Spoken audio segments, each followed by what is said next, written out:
Voyageons maintenant dans les entrailles de la Terre. Et pour cela, il va falloir plonger sur ces images. Difficile de savoir où l'on est. Un indice, peut-être, avec cette image. C'est une ancienne mine d'ardoise dans les Ardennes. Des passionnés sont en train de l'explorer. Incroyable histoire. Jusqu'à 600 hommes y ont travaillé pour couvrir les toits de la région. Vincent Ditch et Vincent Ruckli nous y entraînent. Il y a une magnifique salle des pompes qui est ici, juste à quelques mètres au-dessous de nous.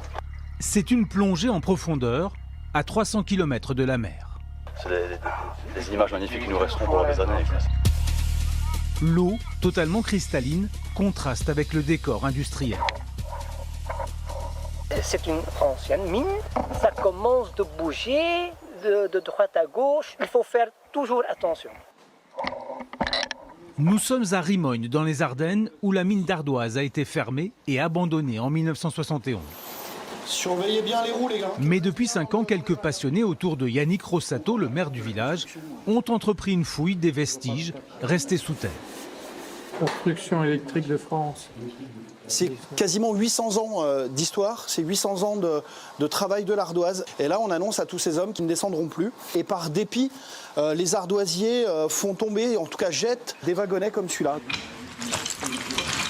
Nous, on descend par le chemin où auraient été remontés les wagonnets d'ardoise. Et vous allez voir, c'est pas de tout repos. L'exploitation de l'ardoise est descendue au fil des siècles jusqu'à 300 mètres sous terre. Nous allons rester à moins 50 mètres. C'est là que c'est chouette, là, quand tu remontes à droite. En arpentant des kilomètres de galeries où le travail des mineurs est encore partout présent. Là, on est face à une petite turbine électrique qui pompait l'eau 24 heures sur 24. L'eau arrivant toujours, il fallait combattre l'eau. Car une très grande partie de la mine est aujourd'hui ennoyée, avec bien d'autres témoignages à découvrir. Et du coup, en voyant ça, j'ai eu envie de contacter une équipe capable d'aller nous chercher des photos, des vidéos. Ce sont des plongeurs amateurs belges spécialement formés et équipés qui explorent régulièrement la mine. Avec 40 kg de matériel dans une eau à 10 degrés. Le but pour aujourd'hui, c'est d'essayer de descendre à moins 100 mètres.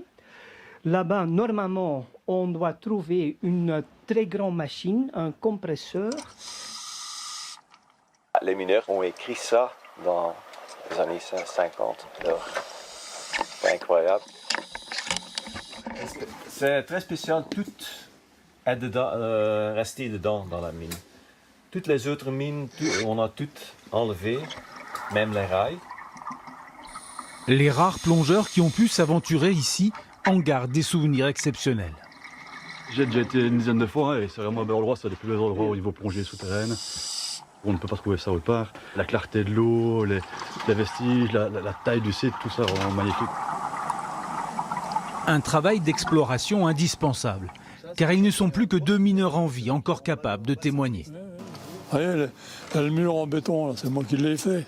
Léon, 87 ans, est entré à la mine de Rimogne en 1951. Il avait 14 ans.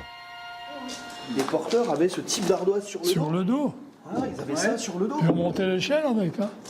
Il y a eu jusqu'à 600 mineurs et tailleurs d'ardoise, car les besoins étaient énormes. Il suffit de parcourir les Ardennes pour se rendre compte que la pierre grise recouvre toutes les habitations. Alors ce que vous voyez là, en fait, ce sont que des déchets d'ardoise.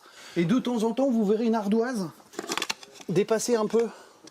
L'idée de laisser dépasser une ardoise, ça permettait de vérifier si ça bougeait ou pas. Si le lendemain vous la retrouviez par terre, c'est forcément que ça avait un peu bougé. On se rend vraiment compte de ce qu'ils pouvaient vivre à l'époque, la dureté du travail, et ça dégage un profond respect. Devenue trop coûteuse à produire sous terre, l'ardoise de Rimogne n'est pas oubliée pour autant. Eric et Edwig, nos plongeurs belges, ont été bloqués à moins 80 mètres ce jour-là. Il y a une partie qui était effondrée et on a des problèmes pour passer. Il faut retourner. Demain. Ils reviendront, c'est sûr. Sous Rimogne, il y a en tout 30 km de galeries ennoyées à explorer.